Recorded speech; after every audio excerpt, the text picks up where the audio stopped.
ఇది కల్వకుర్తి ఆశ్రమ పాఠశాల గర్ల్స్ హాస్టల్. ఇక్కడ ఫుడ్ బాగాలేదు, మేడం వాళ్ళే వండి పెడుతుర్రు. నిన్న నైట్ అయితే మేమే వండుకున్నాం. వాష్రూమ్స్ బాగాలేదు, డైనింగ్ హాల్ ఏమో స్మెల్ వస్తుంది, కుక్కలు అవన్నీ గ్లీజ్ చేస్తున్నాయి, క్లాస్ రూమ్స్ ఇంకా డార్మెటరీస్ అన్ని గ్లీజ్ గా చేస్తున్నాయి. మేము నిన్న బయటికి వెళ్ళి ప్రాబ్లం చెప్పుకోవాలంటే కూడా మమ్మల్ని బయటికి వెళ్ళడానికి ఇస్తలేరు.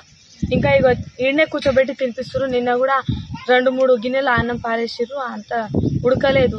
పొద్దునైతే కొంచెం మెత్తగానే అయిపోయింది, ముద్దలు వచ్చేసింది. ఆయన మేము అన్నం తినేసినాం. కానీ మెమోలు ఉన్నట్టు ఏం పెడతలేదు.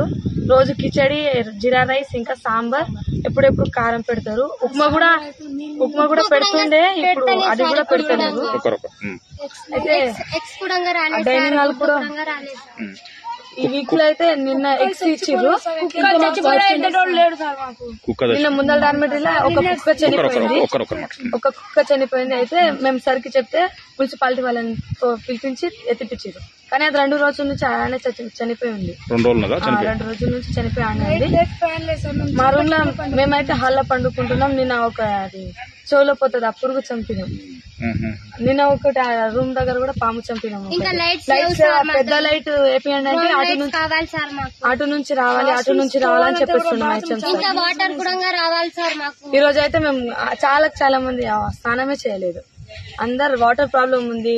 బోర్ నిన్ననే వేపించారు కానీ సార్ వాటర్ మోసుకొని పోతాం సార్. లోపల నుంచి తీయాలి. వాచ్మెన్ కూడా లేదు. వాచ్మెన్ ఉంటుంది కానీ అది ఎప్పుడు